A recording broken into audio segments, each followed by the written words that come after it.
Hi, everyone. This is America Adapts, the climate change podcast.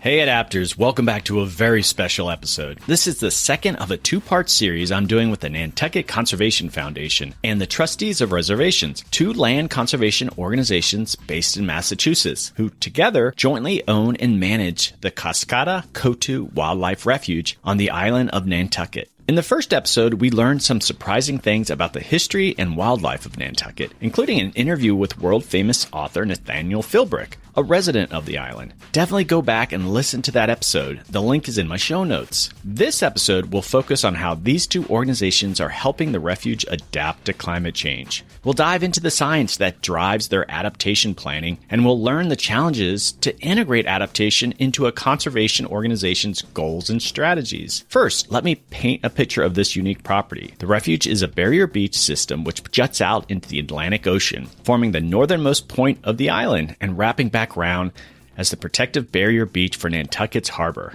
Its 1,452 acres account for approximately 5% of the island's total landmass. This series is part of the project's first phase to broadly communicate and illustrate both the beauty and challenges unique to this special place. This podcast is being sponsored by an anonymous donor as part of an ongoing project between the Nantucket Conservation Foundation and the trustees to confront the climate-driven challenges faced by the refuge. This was a fascinating opportunity for me to talk with people from Nantucket, a place so many of us hear about, and how that island is adapting to climate change. Okay, first off is Karen Beatty, the Director of Science and Stewardship at the Nantucket Conservation Foundation.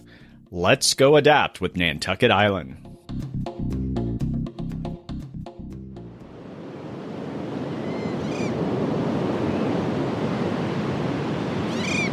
Hey Adapters, I'm here with Karen Beatty. Karen is the Director of Science and Stewardship at the Nantucket Conservation Foundation. Hi Karen, welcome to the podcast. Hi Doug, thanks so much for having me. All right, we're going to talk science there at the refuge, but first off, what are you responsible for there at the foundation, if it isn't obvious enough from your title?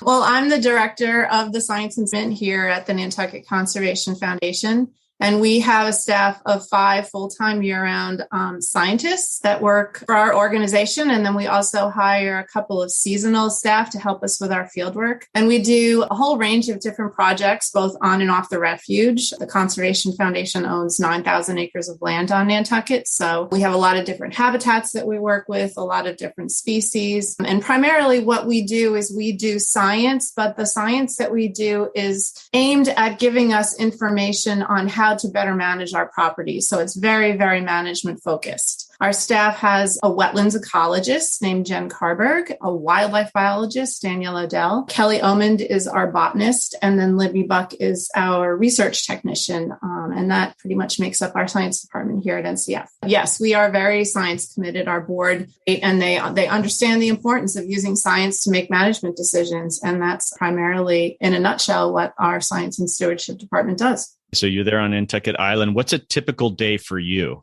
A typical day for me really depends on what time of the year it is. In the summer, I do tend to spend a lot of time in the field. Most of our year-round staff, they have certain projects that they really focus on. They're the project leaders for those particular projects. As the director of the department, I have the really fun job of sort of dabbling in all those projects, but not having to oversee in great detail every single one of them. So I get to learn from them, which is really cool. And I will say that I learn something new pretty much every day. But during the winter time, our jobs are very different. We don't have seasonal staff working with us in the winter. So we're pretty much focused on looking at the data we collected the previous field season and, analyzing it and writing reports and preparing for the next field season and learning the lessons from the projects that we've completed and turning those lessons into actions that we use to manage our properties better. Okay, I know you can't go into too much detail, but can you just more broadly describe the ecology of the refuge?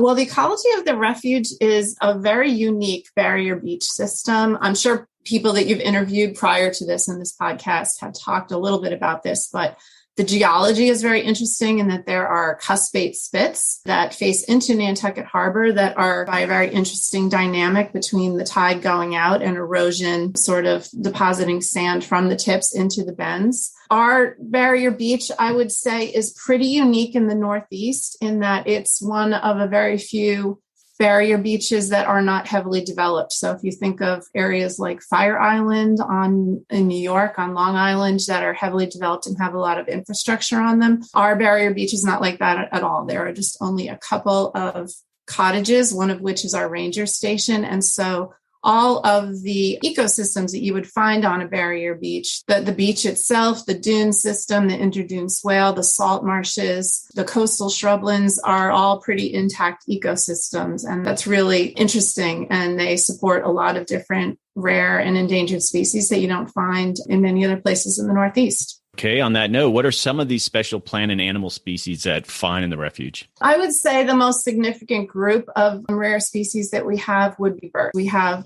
this year alone in 2001, we had 10 pairs of piping plovers nest on the refuge just on the Nantucket Conservation Foundation's properties. There were additional pairs of birds that nested on the Trustees of Reservations part of the refuge.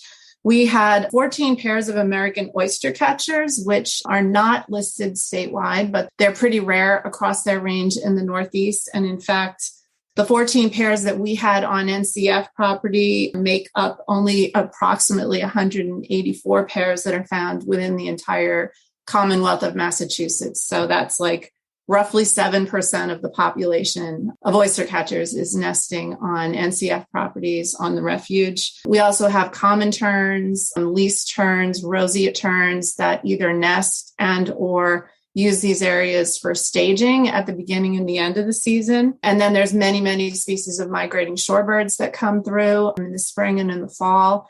We have an active heronry on the refuge, which hosts great egrets, snowy egrets, black-crowned night herons. And this year, for the first time, we had a pair of nesting glossy ibis, northern harriers, which are a rare bird of prey that nest out there. But there's also a number of rare plants. We have one of the northernmost populations of prickly pear cactus, which is like a really strange place to find a cactus, but it's a dry, sandy spot, kind of similar to the desert. Another species of plant that's found on the beach is sea beach knotweed, which is one of our rare plants. And we have smooth green snakes on the refuge, which are kind of interesting species that you don't find anywhere else on Nantucket, just out there at Coskata-Coatue. Okay, so what challenges is the refuge facing from sea level rise and storm surge? Well, as I mentioned earlier, one of the benefits of the refuge we have is that there's not a lot of development on it. And so barrier beaches in general, under normal circumstances with no climate change, no sea level rise, they tend to move. You get erosion on one side and then you get accretion on the other side. And the beach is very dynamic. It kind of shifts and it goes back and forth.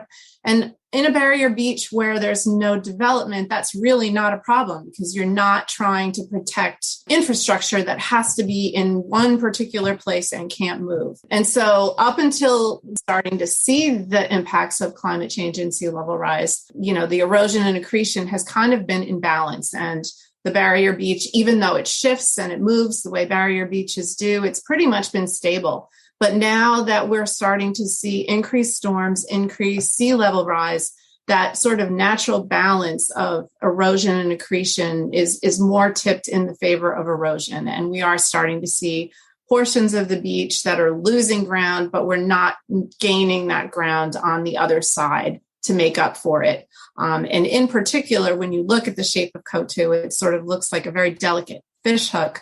Within the bends where the beach is at its narrowest, those seem to be the spots that are the most vulnerable, where we're noticing much more frequent flooding events. Things that used to happen during storms that occurred maybe every 5 or 10 years are now happening on a much more regular basis, with even just minor storms and high tides associated with the full moon and storm surges. And the other thing we're also seeing is in regards to our beach nesting birds, because coastal flooding tends to be more frequent, we're seeing increasing losses of their nests to flooding and erosion and those types of events, rather than it used to be that predation from predators was the most common thing that would cause nest loss. But now we're seeing more and more frequently that it's overwash and flooding from storms that's causing nest loss. And that's very concerning because obviously it affects their population numbers. A lot of conservation groups are starting to think about adaptation. Are they developing an adaptation plan? How is it for the foundation? Do you see adaptation as something new that you're doing, or are you just modifying the sort of conservation planning that you're doing already? How is adaptation coming into your work? It's definitely something that we're thinking a lot about and have been giving a lot more increased focus to over the last 5 years or so. As you probably know, we're working in collaboration with the Trustees of Reservations to do an assessment of some of the most vulnerable sites on our collective properties out there, places where we're already seeing impacts where we know that we have a problem that's only going to get worse. So this is definitely something that's a priority for us, and working with the Woods Hole Group, which is a consulting firm here in Massachusetts. It's widely respected.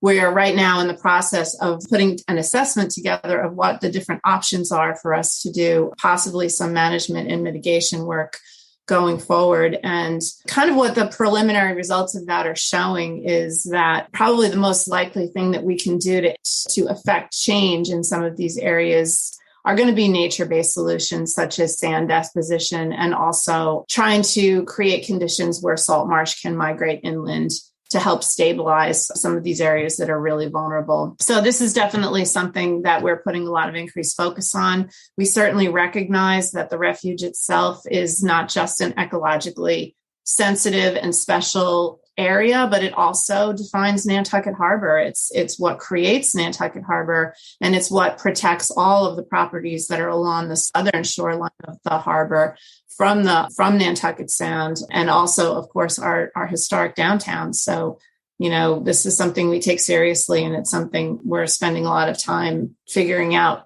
ways that we can manage this.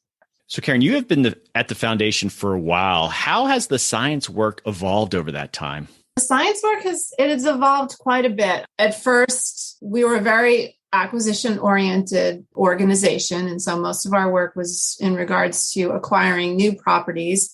And at the time that was happening, there were a lot of properties that were at risk for development. So it was absolutely what the foundation needed to be doing at that time. But then as we grew and became more mature as an organization and acquired more and more property, we started spending a lot more time focusing on the property that we had already acquired and trying to get a better understanding of what we owned and what was significant about what we owned.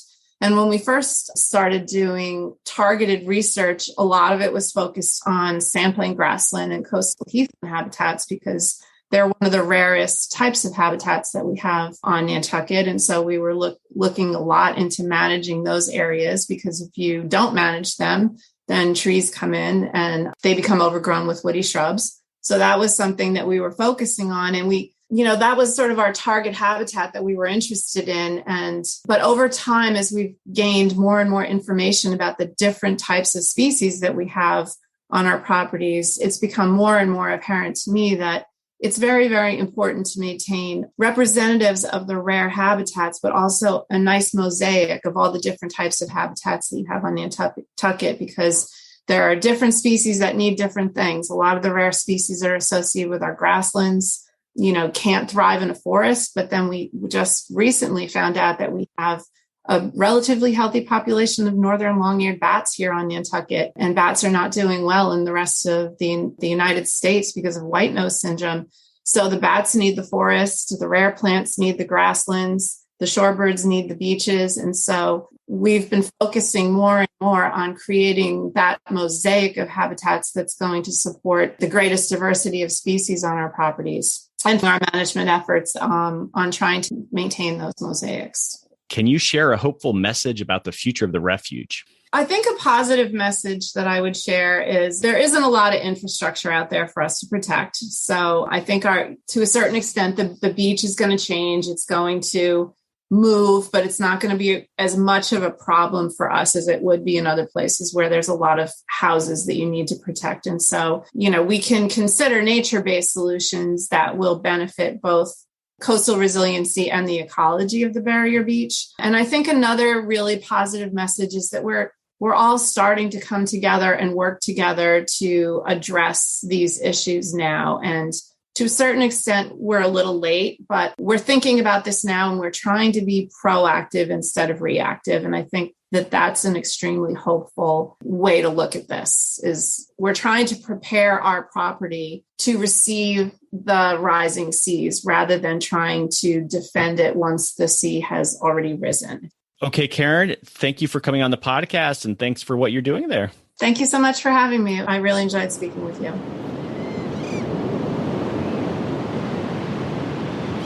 Hey, Adapters, I'm here with Shay Fee. Shay is the Southeast Coastal Ecologist for the Trustees of Reservations. Hi, Shay. Welcome to the podcast. Hi, thanks for having me. So what do you do with the trustees? So as their coastal ecologist, I have a couple different responsibilities, but one of my major roles is to be in charge of our shorebird protection program, both on Martha's Vineyard and Nantucket. So that takes up a lot of my time during the summer months, but I also am involved in just basically keeping an eye on the ecology of our various properties, doing things like plant surveys and songbird surveys. Okay, how long have you worked at the trustees? So this will be my 5th year with them. I started as a shorebird technician on Nantucket for them in 2017, but I am new to this role this year. Oh, very exciting. So ecologically speaking, what makes the refuge so special? First of all, it's just a beautiful example of a barrier beach. And also particularly down on Coatue, that particular peninsula has these neat geological features called cuspid spits, which only occur in, I think, 2 other places in the world. So really unique in that way. The refuge itself holds Nantucket's largest salt marsh, which is pretty impressive at about 300 acres, and one of the state's largest red cedar maritime forests down on Coatue, as well as a significant population of prickly pear cactus, which is one of the largest in the state. So that's kind of a fun fact, but maybe most importantly provides a ton of habitat for a number of rare species, whether it be bird, insect, or plant. So it's pretty unique in that way. Let's talk about some shorebirds. And so I want you to identify a few of the species there. I know you can't identify them all, but what makes for a thriving population? Sure. So a couple of the focal species that we look after, one is the piping plover. A lot of people may be aware of this bird. It's sort of the poster child for shorebird conservation. And then another one we look after is a least tern. And so the least tern is considered in the state of Massachusetts a species of special concern, and the piping plover is considered a threatened species. So there's varying degrees of protection there. But what goes into a thriving population, I would say just basically giving these populations an opportunity to reach certain recovery goals that have been set for them as far as productivity. So productivity means basically how many chicks each of these breeding pairs is producing. And the federal government, as well as the state government, has set certain goals to reach for productivity. It's about 1.5 chicks per pair. So creating conditions that allow pairs to be successful and therefore contribute to the population and have it be sustainable. That can mean any number of things. I mean, we can provide them space to nest, spaces to forage and rear their chicks, as well as safe spaces for them to stage and get ready to migrate. You talked about some of those standards for nesting and such, but what are some of the other state and federal guidelines there to protect the birds? Sure. There's a whole laundry list of things we do that we refer to as guidelines, but they're really best management practices in order to protect these birds and ensure that their success. As far as nest protection goes, early in the season, so in late March, early April, we fence off potential habitat. So, once you're trained as a shorebird tech, you get to know what nesting habitat looks like. These birds prefer a certain type of beach with certain features. So you'll fence that off to protect it from either vehicles or pedestrians. And it allows the bird space to set up where they want to set up. And then they'll put down their eggs, and we'll closely monitor where they're nesting and how they're doing and make sure they have enough space to do what they need to do without being disturbed by humans, essentially. And then after chicks hatch, we also keep track of the broods very closely. We do a lot of work on the beaches, educating people about the chicks and how to act around them, as well as monitoring where they go and if we need to sort of shift these buffer zones, so to speak, to give the chicks enough space to do what they need to do and to fledge eventually. So some of these species are actually protected in varying degrees, but how is the population on Nantucket Island? Is it a thriving, healthy population, or you see it decreasing? I mean, it's an interesting question. We see variation from year to year. I'd say it's relatively stable. We're not seeing huge fluctuations as far as number of pairs that show up. I know this year there was a slight increase in pairs, which might have been a result of a successful breeding season a couple years ago. And now we're sort of seeing these chicks mature and they're looking for new areas to nest. We've seen similar trends on Martha's Vineyard this year. So it'll be interesting to see statewide if that is in fact a trend that we're seeing. So with migratory species, you have to worry about the birds, what they're doing in the other seasons. And so do you know where your birds end up in the opposite season?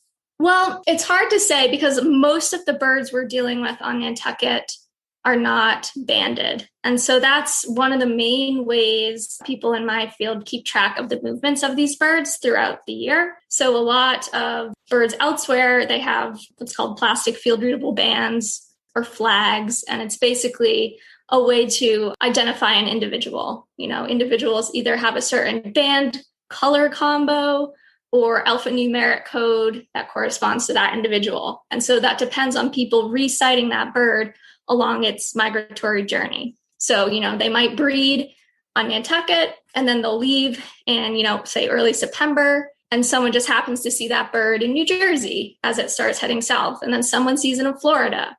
And then it's resighted in the Bahamas. So we don't know exactly where most of our birds go on Nantucket because, like I said, we don't really have many that are banded. Oyster catchers are sort of a different story. A lot of the oyster catchers that nest on island are banded and get resighted all throughout the eastern seaboard. I think one of our most recent chicks we banded showed up in Mexico last year, which was pretty exciting. But I know a lot of plovers do overwinter in places like the Bahamas.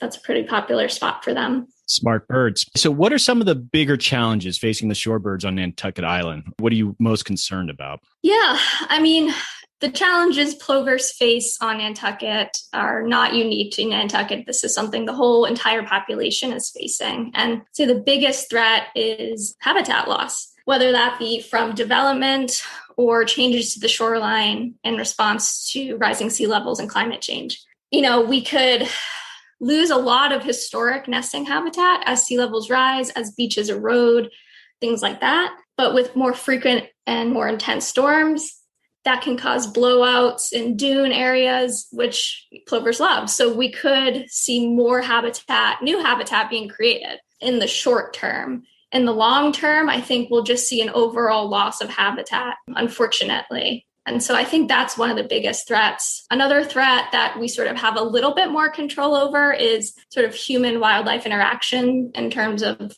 disturbance. So, you know, like I said, keeping those buffer zones around important nesting, feeding, and staging areas is going to be huge, especially as habitat for these species shrinks. So as an ecologist, you know, there's things that you learn and you study and you do, but just climate change is just becoming this emerging issue. Are you reading about how maybe other coastal areas, other islands are adapting to climate change? Is that something that's coming on your plate more? Yeah, absolutely. You know, I'm here on Martha's Vineyard. We're dealing with a lot of the same issues that Nantucket is dealing with and most coastal communities. It's been good. We've been sort of working collaboratively with a lot of different organizations to try to figure out what can be done, what strategies are working, you know, ones that have implemented that are working, what sort of strategies are being developed. So yeah, it's not unique to Nantucket. It's not unique to New England. This is something we're dealing with globally. Do you find you get opportunities to talk about these issues of climate change and what it might mean for the shorebird population with people that live on the island? Yeah, absolutely. People are always interested in the shorebirds, and that ultimately turns into a conversation about how our beaches are changing and what that means for both the visitor as well as the birds and the wildlife. So yeah, just day to day, we definitely have these conversations, which is great. So do you have a favorite shorebird? Oh, that is a tough question, but I really got to say the piping plover. There is nothing more adorable than a freshly hatched plover chick. Awesome. Can you share a hopeful message about the future of the refuge? Yeah, I think in regards to Nantucket, Nantucketers have always sort of prided themselves on being adaptive and resourceful and resilient. And I think that we'll meet this challenge with those attributes in mind. And I have faith that we'll be able to come up with some creative solutions to dealing with rising sea levels and climate change. We are already working with various partners, like I said, to try to come up with ways to preserve access to the refuge and to preserve habitat for various species. I think, we will see a lot of change, and that's inevitable, but I'm confident we can preserve very important parts of the refuge, preserve public access to the refuge, and ultimately preserve our way of life on Nantucket as a whole. We definitely have to be creative, and we have to act fast because we are, change is upon us. We are seeing changes. Wilshay, thank you so much. You're doing great work there. If I manage to get to the island, I hope to look you up and maybe we can go out and do a little bit of bird watching while we're there. Absolutely. Looking forward to it. Hey, Adapters. I'm here with Cecil Barron Jensen. Cecil is the Executive Director of Remain Nantucket and the primary sponsor of the Envision Resilience Nantucket Challenge. Hi, Cecil. Welcome to the podcast. Hello. Thank you for having me. Great. You guys are doing some really exciting work. Looking forward to sharing it. But first, how about a little bit of background here? What is Remain Nantucket? Remain Nantucket is an island Nantucket-based organization that is part of a bigger family foundation. And our primary work is either charitable or venture related, with a focus on bringing vitality to the downtown. And we work in projects that are focused on environment, the economy of the downtown, and social cultural vitality. Just yourself, how long have you lived on Nantucket? I moved to Nantucket in 1996. Okay, so you have been there for a while. Fantastic. So you've obviously probably even recognized maybe some of the changes that are happening on the island and that you're working on.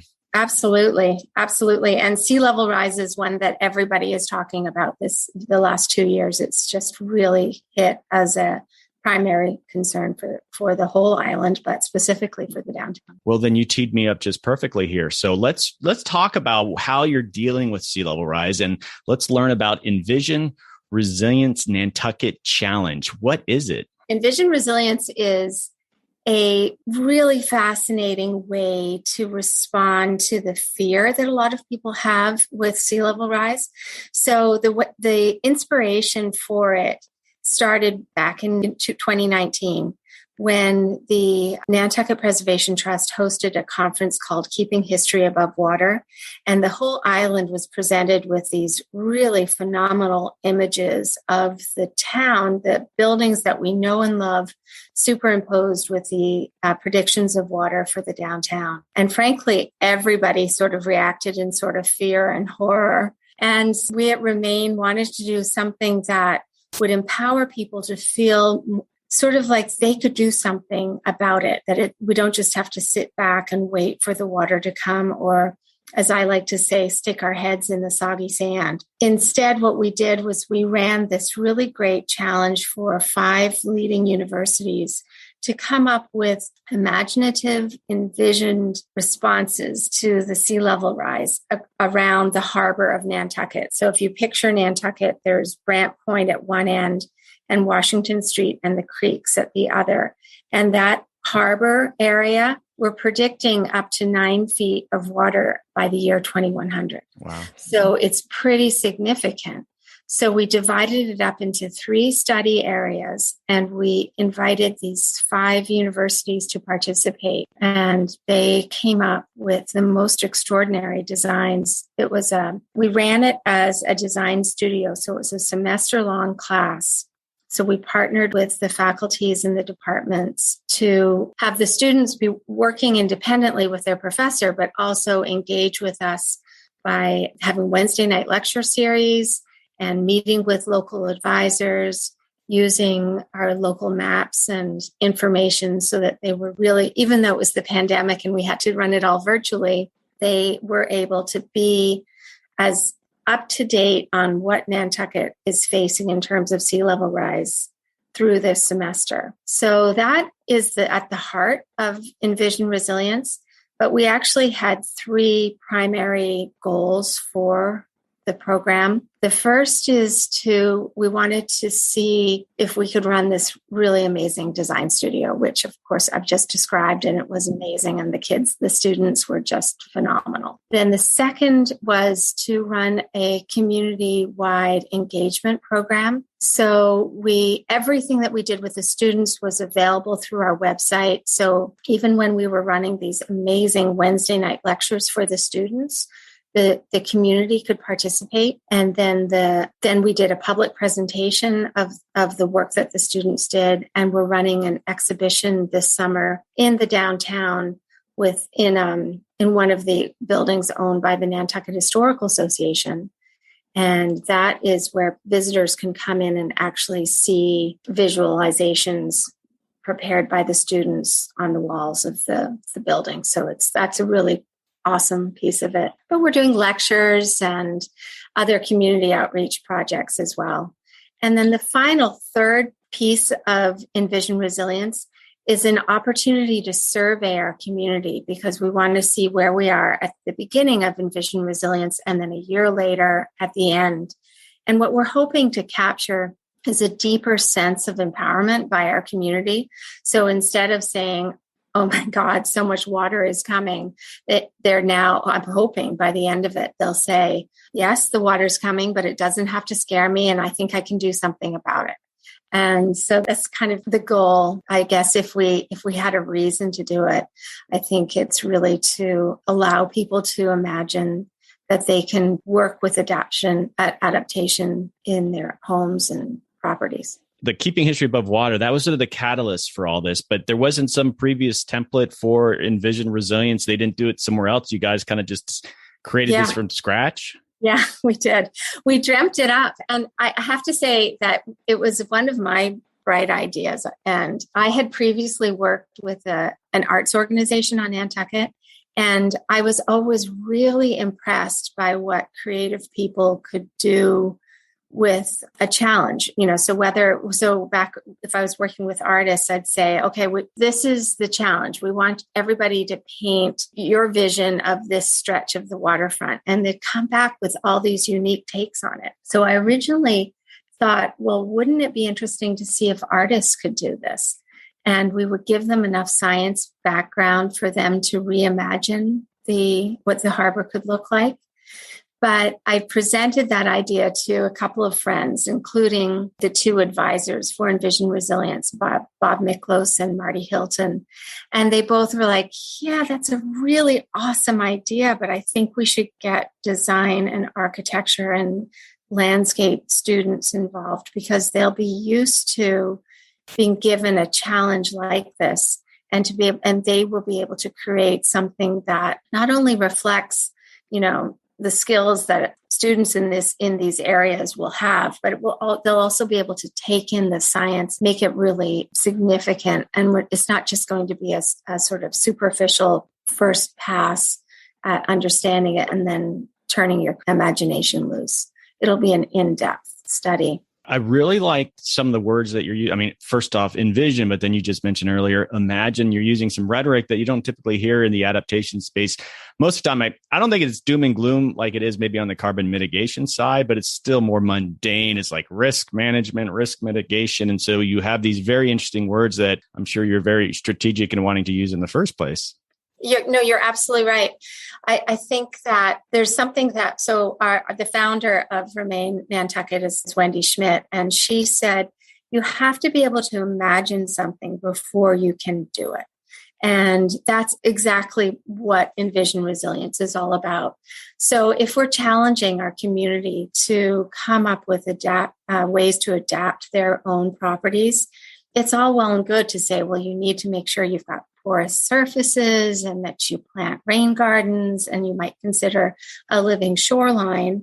And all of those things, as you know, are beautiful, beautiful solutions to a very wet problem. But if they can't picture it, then they're not going to understand it. Those words are just words or descriptions that they have to look up and ask their landscaper about. This way, we're giving them something that the students' designs are stunningly beautiful and incredibly different one from the other, but they are very practical in the end. And so I think the idea of encouraging people to reimagine their own future with more water, I think that's where the magic happens with this program. Okay, so just a bit more information from like under the hood of what's going on there. So you have a advisory board, and then you'd mentioned sort of just quickly that there was a lecture series, and so the Envision Resilience probably kind of took on a life of its own too, because you know you had the original challenge and the studio work. But could you just briefly, what's the purpose of the advisory committee, and then like the speaker series, what were you hoping to accomplish, and maybe toss out a couple names who participated?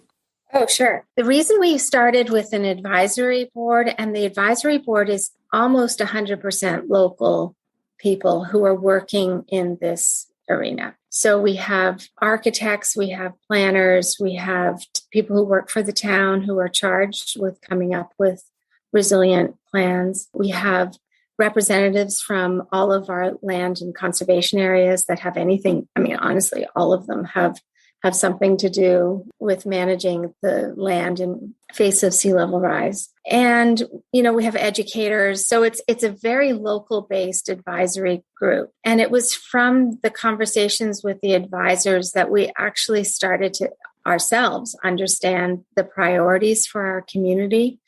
And we wanted to give the students access to these advisors. So we set up a regular series of Friday talks with advisors for the students, and that was closed. It wasn't that the general public wasn't invited to those, but the students could come and check in with the advisors one-on-one or with groups. And, you know, some of the schools used their time with the advisors in very different ways in order to get a sense of our community that they wouldn't necessarily have learned from the rest of the course. So that's how we use the advisors. And then the lecture series, we actually had speakers, they were recommended by the faculty. So I don't think I've even told you the names of the schools that we had involved. We had the University of Florida, the University of Miami, Northeastern, Harvard, and Yale. And so all of the professors affiliated with the schools made recommendations for who would be the best speakers for the students to hear from. And so every Wednesday night, we hosted 2 speakers. And they're all recorded on our website. So anybody can go and listen to them. They're an hour long each. So we did 2 hours every Wednesday. Doug, it was like getting a crash course for all of us because we, meaning the advisors and the Remain staff, we were learning right along with the students on topics of everything from engineering to landscape design to community communication, so that if you're working on a project within a community, how to go about and engage the community so that you get some buy-in from the community. We had speakers, but one of the most, I always bring him up because he was my favorite, was a professor at Tulane, and his name is Inaki Alday. I don't know if you know him or his work, but he does beautiful, beautiful work on flooding in rivers in Spain. So he has a firm in Barcelona and teaches at Tulane. And he showed us some projects that he's doing in Spain along flooding riverbanks. And I mean, they were just things of absolute beauty. Another speaker was a wonderful professor from Berkeley named Christina Hill. And she's actually, her background, I think, is in geology. So she's very interested in not just the water that's coming, but what's happening in the ground. She was one of the few speakers who actually did a considerable amount of research on Nantucket. And she gave the students her thoughts on what was happening in the harbor, including, in the water around the harbor, the Coatue, which stretches into the harbor, and then all facing along the harbor, the town and the creeks. But it was such a mix. We also had some speakers who shared other work that they had done in like Washington, D.C. and New York City and Boston, the speakers who were involved in coming up with parts of the work that Mayor Marty Walsh started in Boston on sea level rise. So, and then we also had speakers from the Woods Hole group. So honestly, any part of this that you would say, I don't understand, one of these speakers was able to answer. And so the students were given this enormous gift of hearing from all of them. And then the other amazing gift that we gave was, again, we used our advisors and our faculty to come up with a really top-notch jury. So in April, at the end of their program, when they were nearing the final design to be passed into the professor as a final project, we invited a jury to look at each group was allowed a presentation with this really impressive jury. It's been an exciting project to orchestrate. Yeah. I looked at the speaker series and I actually interviewed about 5 of them: Christina, Jesse Keenan, A.R. Siders, Lisa Craig. So yeah, you were able to get a nice lineup of adaptation pros. So yeah. And if you scroll through, you'll see the names of the jurors as well on our website. And it included, we got Kate Orff, we got Inaki Alday, Ann Tate.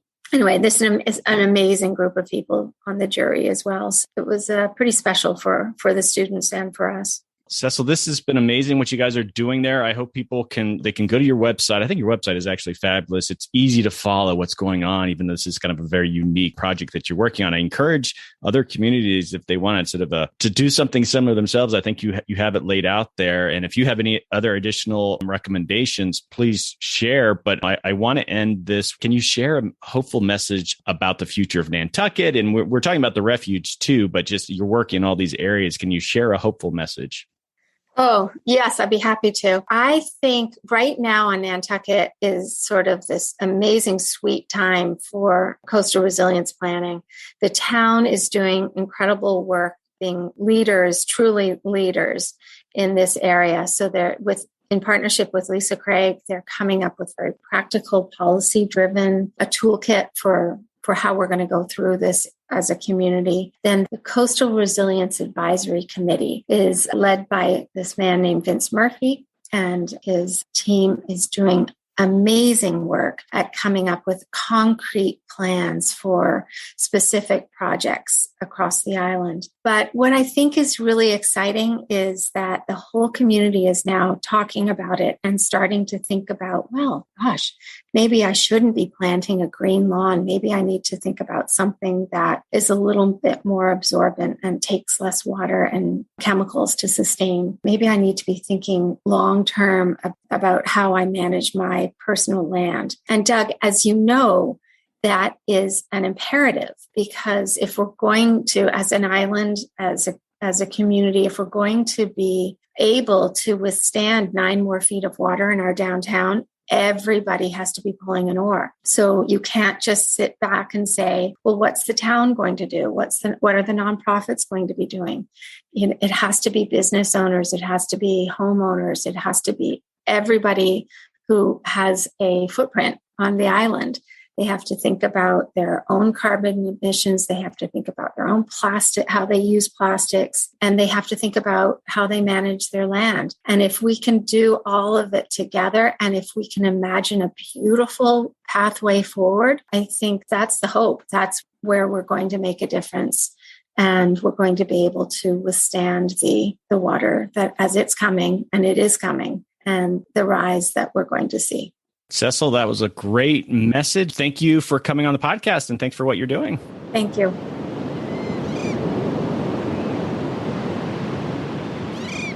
Hey, Adapters. I'm here with Dr. Jennifer Carberg. Jen is the Research and Program Supervisor at the Nantucket Conservation Foundation. Hi, Jen. Welcome to the podcast.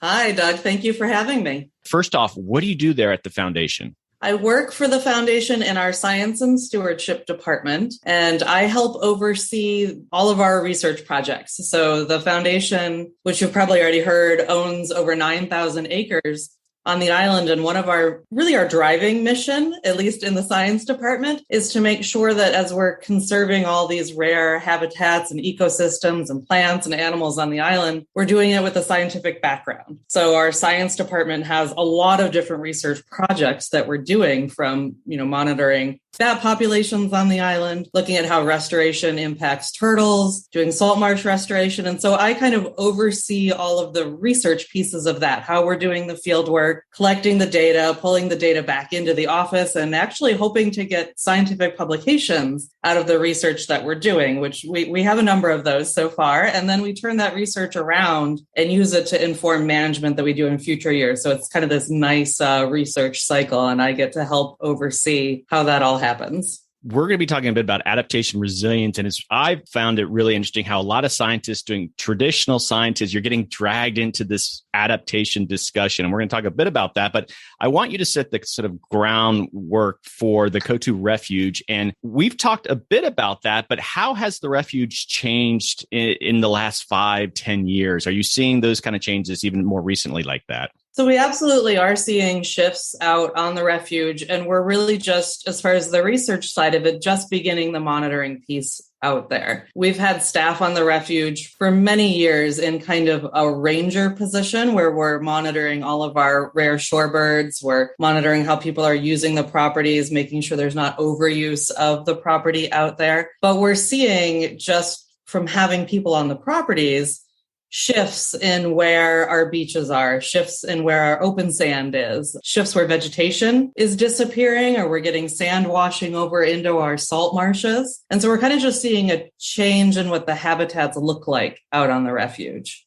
This is probably coming in front of you quite often, but when you think about adaptation, how is that affecting the work that you're doing? How does that influence the science that you're generating? Absolutely. I mean, as a restoration ecologist, as someone that's really working and trying to understand the ecology of landscapes and how we manage them, adaptation is kind of one of our key words, even without thinking about climate change. So adaptation is something we're actually doing almost every day. Nantucket is this landscape that's kind of built on disturbance. It's built on change. The rare species, a lot of the rare plants that we have out here thrive on having change. So a lot of the work that we've done with NCF, with our research, is figuring out how do we push disturbance to help maintain these really unique things that are on island. And as we do the research and figure out what we need to shift with our management, we're honestly doing that adaptive piece all of the time, whether it's in our grasslands or in our coastal areas, in our forests. So this shift to thinking about adaptation on the coastline as it's changing,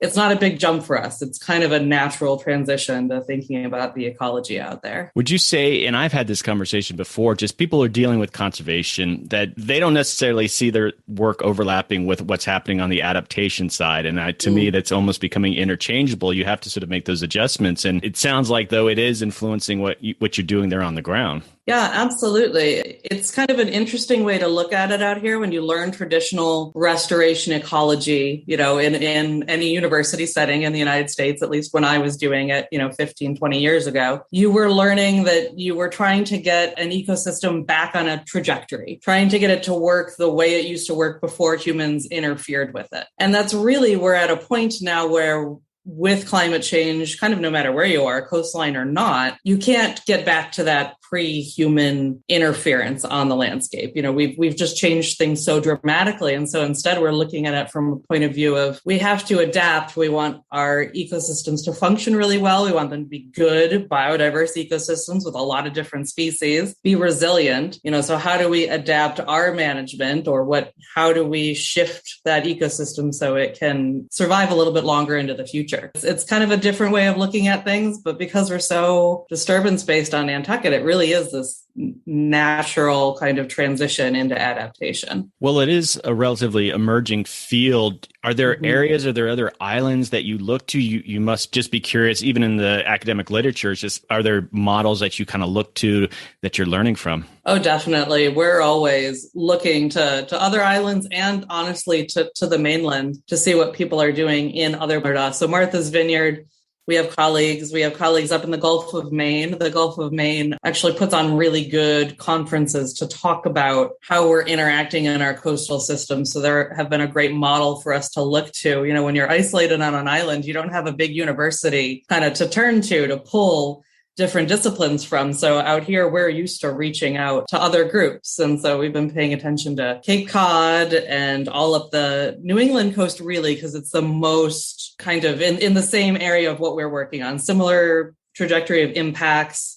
similar issues that we're seeing across the board in different places in New England. Okay, I want to pivot a little bit here. And you represent the foundation on the Nantucket Coastal Resilience Advisory Committee. So what is the role of that committee and what do you do on it? Absolutely. So the committee came out of some work that Nantucket as a community did. Back in 2019, we participated in something called the MVP process, a municipal vulnerability program through the state of Massachusetts, and actually sat down as a community with representatives from different parts of the island to talk about resilience, to talk about risk, to talk about where we were seeing issues. And one thing that came out of that was that Nantucket town government, so we're an island, we're a town, and we're a county all in one. And our government needed to have a way to talk about coastal resiliency in every aspect of what was happening on the island. So the town hired a coastal resilience coordinator, who is Vince Murphy, and then appointed this committee of representatives from different town boards. So we have our representatives from the Conservation Commission, we have representatives from planning, we have representatives from some of the homeowners association, the non-tax-paying members of the island. And then as one of the largest landowners, which is the Nantucket Conservation Foundation, we were tapped to provide a representative to speak to conservation issues on a large scale. And as I am a wetland ecologist and increasingly a coastal ecologist, that was the role that I've stepped in to fill.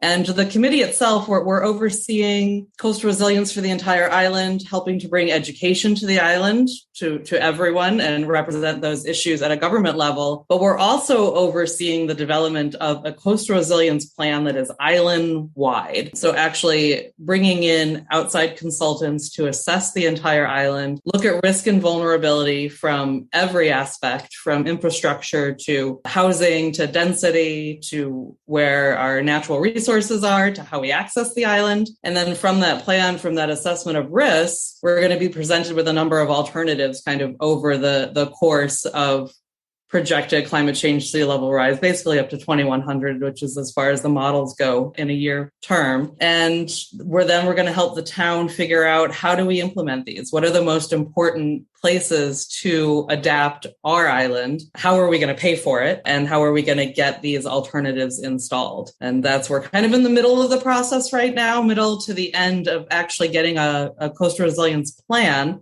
We're supposed to get it by the end of September. So there's been work so far, but the real interesting work is going to start after we have this plan where we have adaptation options to assess and choose from and get our town to vote on. I'm curious your own personal observation. So you're part of this committee and you probably get dragged into some of these things because of your expertise, but your focus generally is on these natural landscapes and you're thinking about how to adapt the refuge. What do you think when you look at the built environment, all these representatives from the built environment are now thinking about climate adaptation? It must be very interesting for you. It is a fascinating conversation. You know, I try and bring the perspective of using natural adaptations on our coastlines that are resilient landscapes that can help buffer some of these climate change impacts. And, you know, of course, out here, the biggest climate change impacts are sea level rise, flooding, and then erosion. And looking at ways we can keep our natural areas like our salt marshes and our dune systems, which can be really resilient to climate change, keep them in place, enhance them, even perhaps grow them out in places. And I think we've done a pretty good job of getting that into the conversation. We hear nature-based solutions quite a bit on island. You know, the open space on island is what makes it pretty special and unique to other places. So there's definitely investment in the community and maintaining those natural, beautiful areas. But we're having really interesting conversations about places like our downtown, which is on a harbor and is extremely susceptible already to sea level rise. And how do we adapt that? And we're not necessarily going to be able to put a salt marsh in front of all of it and it will protect the town from sea level rise into the future. We're going to have to think about combining some, we call them more gray infrastructure, more harder infrastructure to protect areas and hopefully combine it with some green natural resources at the same time. But it's an interesting balance of thinking about the ecology of a system, thinking about the ways people use landscape and the infrastructure that you need to keep in place. As a town, we can't retreat anywhere, really. We could possibly, with a lot of investment, move some of our infrastructure away from the shoreline, but we don't really have much of an inland to go to. So we have to consider those hard decisions of what stays natural and how do we protect the things we really need to protect. Well, that is interesting, the nature-based solutions that internationally, it's a really huge emerging area. And even here in the United States, the Army Corps of Engineers, engineering with nature. And so I think people will be looking to what you're doing on the island, how you kind of make those trade-offs, right? It's like a seawall versus like, well, maybe there is a wetland approach to this and you'll be in the thick because you're in such a smaller area to make those decisions. Right. And hopefully we'll be able to test out some of those options where we could combine them. And I think that's one of the things that at least we at the foundation are pushing for a lot is, okay, if you're going to have a seawall, how can you build habitat around that? How can you add, salt marsh area in front of or behind it, depending on where you put it? Or how can you use something like oyster reef that is both hard, a hard reef structure, but also has a living component to it to help buffer your shoreline. And that's actually some research we're working on, not out on the refuge, but on another area of the island where we're trying to put in an oyster reef using these concrete oyster castle blocks that are set offshore a little bit and will help buffer our shoreline and maybe even build up some natural areas around it. But it also provides habitat for oyster populations to thrive on, which have all sorts of great benefits for the ecosystem. So what's next for you? What's sort of in your immediate vicinity of work that you're doing around this topic? So right now we're looking at doing some large-scale assessment of our properties. One of our big steps forward is looking at our resilient landscapes that we have on foundation properties. And one of those resilient landscapes are our salt marshes. Salt marshes are really great at buffering storm surge, holding on to rising waters. They're able to migrate on their own with rising sea level if they're given space to do it. So one of the things we're looking at is categorizing not just where our salt marshes are, but using some modeling scenarios to help understand where those salt marshes want to go with sea level rise and figure out how we can protect and kind of facilitate that movement of those natural resilient landscapes on our properties, and then take what we learn and help share that for other areas of the island as well. That's one of the big things that we're looking at. And then the other is out on, particularly on the refuge, one of the first places that we're starting to think about building dune systems. So that's one of our other resilient landscapes we can think about that are natural to the island is, dunes are built up of sand. Sand can be eroded with, storm surges and sea level rise, but the more stable dune systems that you have, the more an area can be protected from sea level rise. So kind of assessing our properties, and Coatue is one of the refuges, is one of them, where we're seeing erosion starting to happen and trying to figure out if there are steps we can take to kind of adapt those areas using nature-based solutions to help them last longer in the face of sea level rise and projected erosion. Can you share a hopeful message about the future of the Coatue Refuge? Absolutely. I think that, the Coatue Refuge has been a wild area since the glaciers retreated and Nantucket as an island was formed. It's such a dynamic place with how sand moves and shifts and builds and erodes and creates salt marshes and amongst the dunes. And those have lasted through massive storm events, larger storm surges, driving across our sand dunes and eroding them away. The Coatue has been there for a long time, and I have a lot of hope that even without possible intervention, that how dynamic that system is, it will be able to maintain and shift as our climate shifts around it. Okay, Jan, that was great. You guys are doing some exciting work there on Nantucket, and I appreciate you coming on the podcast. Absolutely. Thanks so much for having me.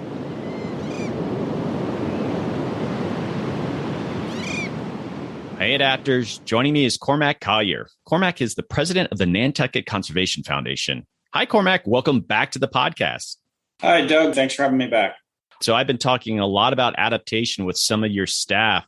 There's a lot of interesting work going on in your organization. Yes, there is. Yeah, we're taking a great look at Coatue, Great Point Complex, and really looking at those spots that are most vulnerable to sea level rise and seeing what we can do in the future to make the properties more adaptable going forward. Well, I have discovered that the foundation has a really fantastic science program, which obviously informs your conservation work. As the head of the organization, was it difficult to bring adaptation into your work? Not everyone makes that transition from conservation to adaptation that easily. Yeah, exactly. Particularly with a land trust organization that's very highly focused on essentially just protecting open space and coming up with certain stewardship plans that protect biodiversity or enhance rare endangered species habitat. For the land trusts that are on the coastal communities or other communities that are more susceptible to sea level rise, this is a conversation that has to start happening.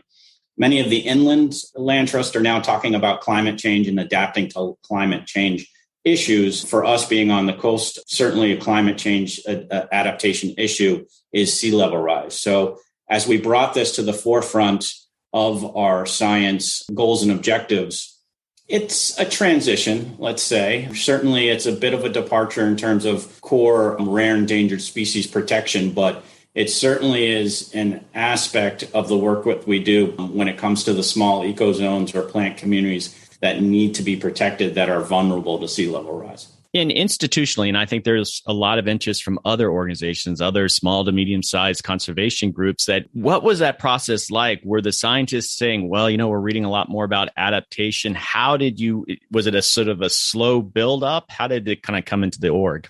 Definitely a slow build-up in terms of coming into the discourse through the staff, the science staff, and then through administration and our board of trustees. But the buzzword of coastal resiliency has been on the island certainly for the past 3-4 years and really has heated up in the past 2, particularly as the local government starts getting a little bit more active in their analysis and their planning for the future. So being the largest landowner on the island, the board of trustees certainly understood that we need to take a more active role in the discussion. As it relates to long-term protection of certain properties, there certainly is a realization out there that we need to do more in terms of reviewing, but there is certain aspects of the long-term projects that may not actually have an endpoint where we actually are protecting those properties. We're going to have to prioritize certain properties that need to be protected,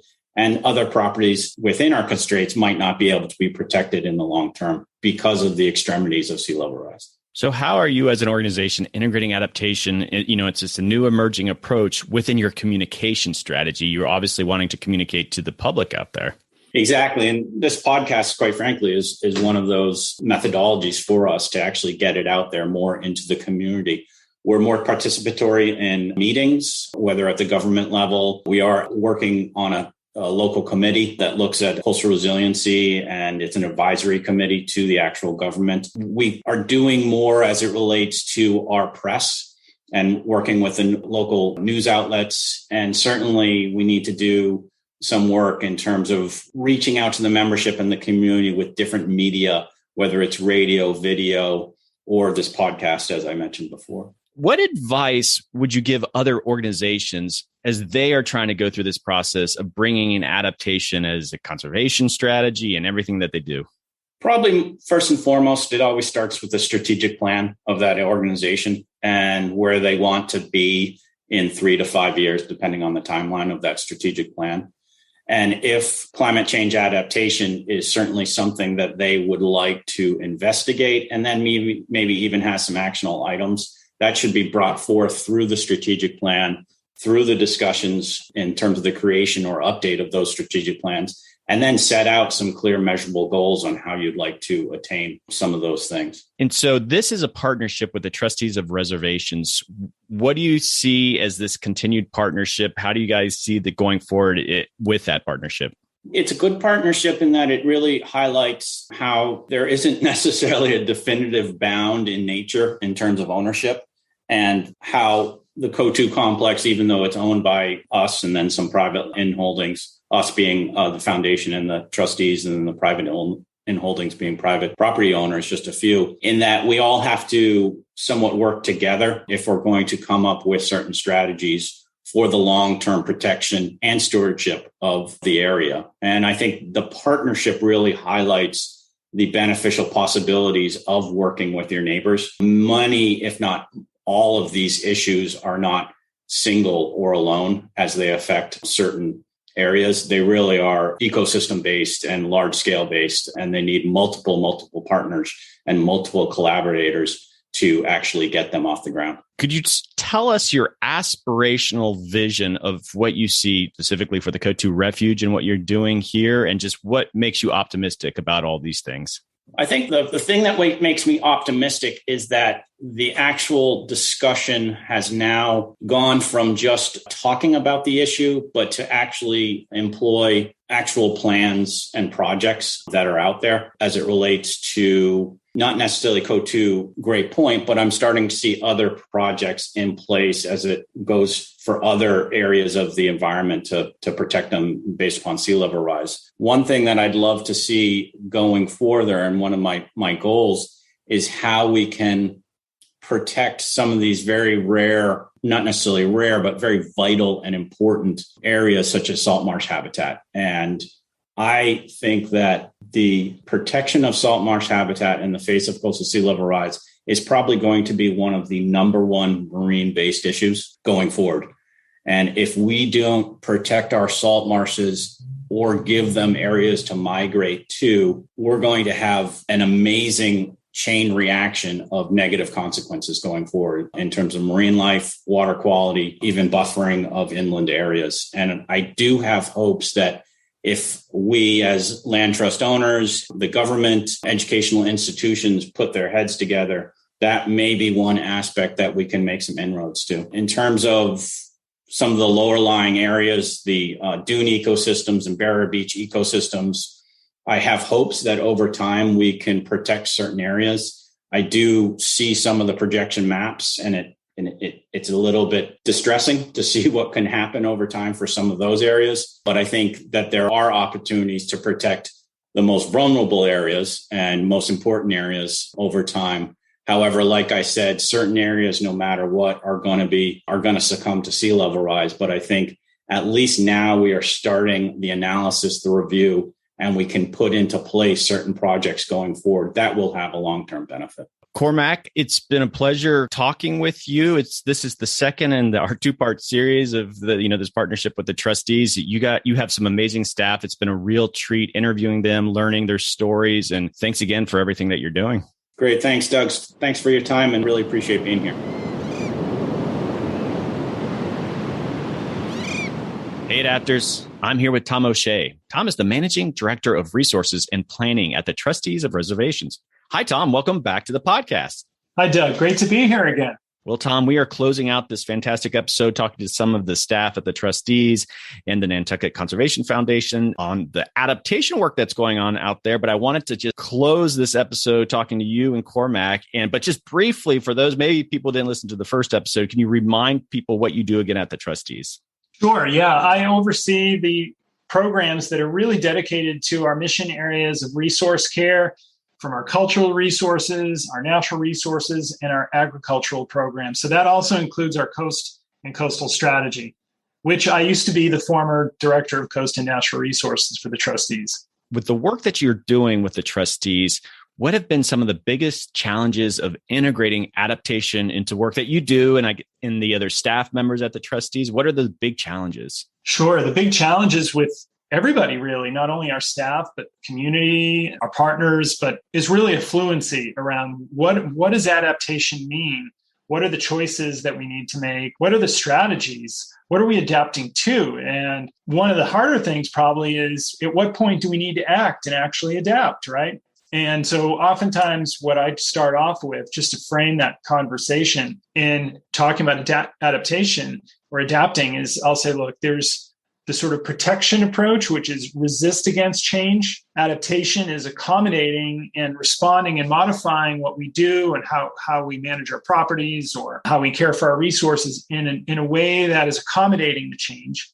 And then there's sort of accepting loss, which in some cases, right, we can't adapt because for whatever reason, we can't invest in it. Maybe there aren't options for helping the resources and adapting to change. Or the other is we retreat, if you can actually move things away out of harm's way from climate change. And I try to frame it in that way.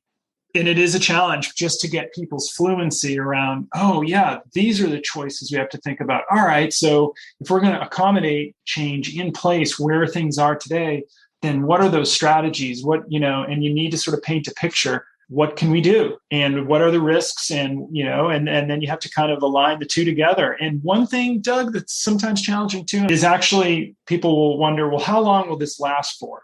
How long will the adaptation last? And that's always a good one because you have to sort of put that in terms of a time scale that people feel is reasonable. And that can range from, is it good for 5 years? Is that enough? Should it be good for a whole generation? How about for the resource? How long will it allow the resource to be more resilient or allow it to adapt? A lot of questions come up. And all of it's challenging, and we're all learning about it right now, Doug, right? So that's our world. You have this partnership with the foundation, and as you know, each group approaches adaptation a bit differently. And so I've been hearing from different voices from your two organizations, but even externally. And so it's a bit of sausage making when it comes to adaptation.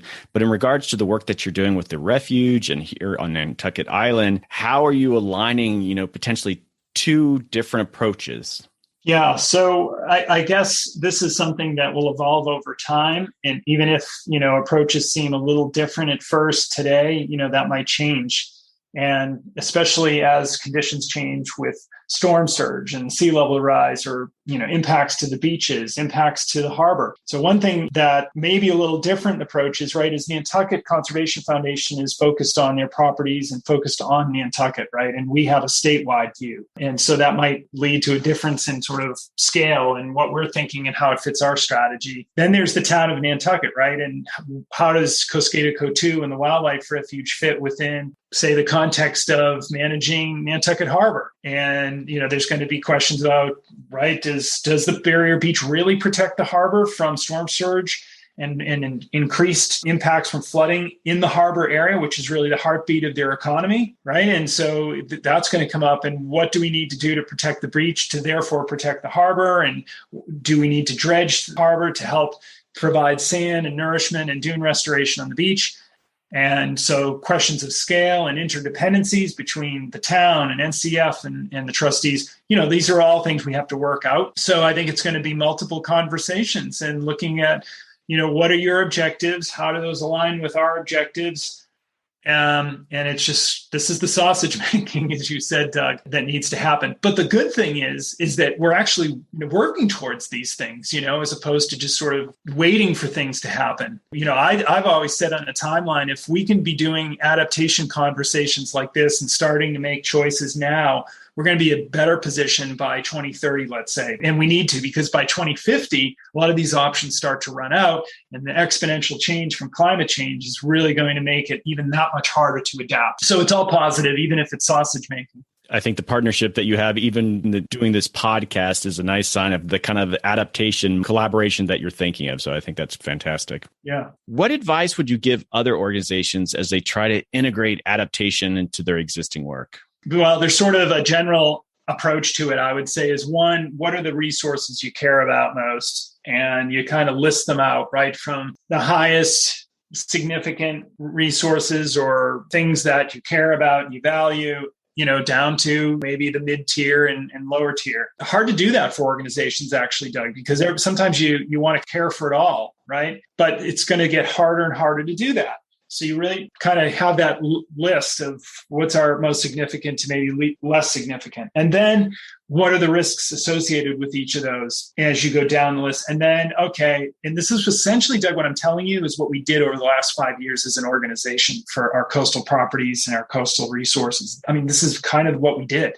And then we figured out, all right, here are the most significant areas, most significant resources. What are the strategies? And that's where we're at right now at this point in the podcast. We just got a report from Woods Hole Group basically outlining, here are your four most vulnerable areas, and here's what you need to do to adapt to make those less vulnerable. And here's what it's going to cost you. This is the kind of, scale of dune restoration and beach nourishment you're going to need. And so that's like your interventions. And I think, for us right now, you need to just start that work. So an organization needs to just start on an area where they think they can gain ground and start learning adaptation. What is the business of adaptation and what's involved in it?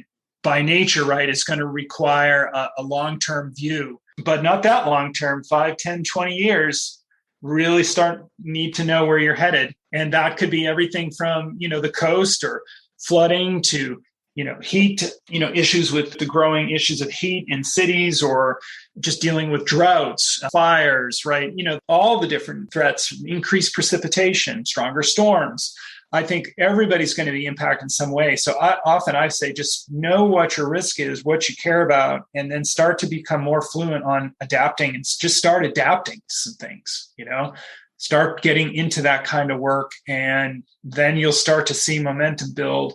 You get better at it, more fluent at it, and you start to extend that adaptation. Yeah, this is going to be a learning thing for all of us, Doug. And I think we're not necessarily always going to get it right.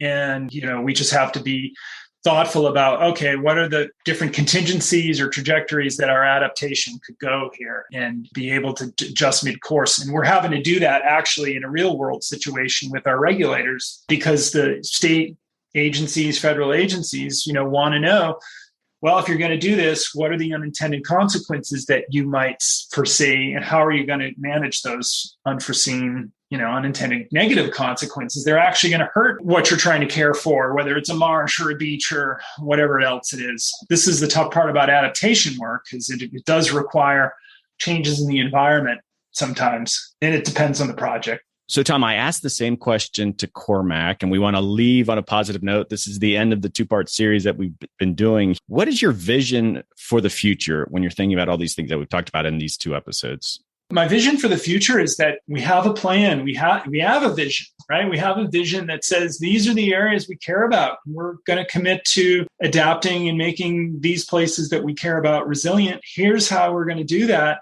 and here's why. And the why has to be pretty clear, that we're doing this because we're trying to keep these places resilient and preserved into the future for the next generation or the next 2 generations or whatever that might be. We're providing options for the future. But the why is really important to keep ourselves motivated. I think about my son, Brendan, and, I often talk to him because now he has an awareness of climate change, and he'll ask me, what's it going to be like when I'm such and such an age, And that to me is where he's basically asking me, what's your vision, Dad? Right? What's it going to be like? And this is what we need to start to articulate and illustrate and say, this is what it's going to look like. And this is what I want you to see when you're in my role or your generation's in charge now. Yeah, for me, I think that Coskata-Coatue is one of those areas that's right on the front lines of climate change on the coast. It's one of the most globally significant barrier beaches in the world just because of its geological formations. It's the species that are there. It's just an incredible place. I think it's worthy of our investment. And I'm really encouraged that things are moving in the right direction on this project and in our attempts to really adapt Coskata-Coatue Wildlife Refuge for the future, Doug. Okay, Tom, it's been a pleasure working with you. This is the 5th episode that we've worked on, and it's really been a great partnership with the Trustees of Reservations, with America Adapt. So thanks for all that you're doing, and thanks for collaborating with the podcast. Absolutely. Thank you, Doug. Great working with you as well, and we look forward to the next time.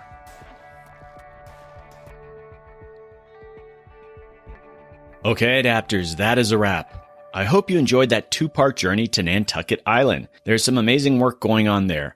I was really impressed with the science and adaptation planning integration happening, and hopefully it will serve as a model for other organizations going through similar stages. Since I recorded these interviews, Nantucket has been the subject of 2 recently released reports focused on coastal resilience, including the Trustees' State of the Coast report and the Town of Nantucket's Draft Coastal Resilience Plan. Links to both are included in the show notes. Check them out and you'll get to see many of the ideas and concepts that were shared in these interviews. I want to take this opportunity to thank the Nantucket Conservation Foundation and the Trustees of Reservations. This podcast is being sponsored by an anonymous donor as part of an ongoing project between NCF and the trustees to confront the climate-driven challenges faced by the refuge. Thanks again. It's been a real treat working with your teams there. Special thanks to Christine Boyden at the trustees and to Grace Hull at the foundation for all your efforts behind the scenes. They were critical in recruiting guests and brainstorming the episode. Thanks, guys.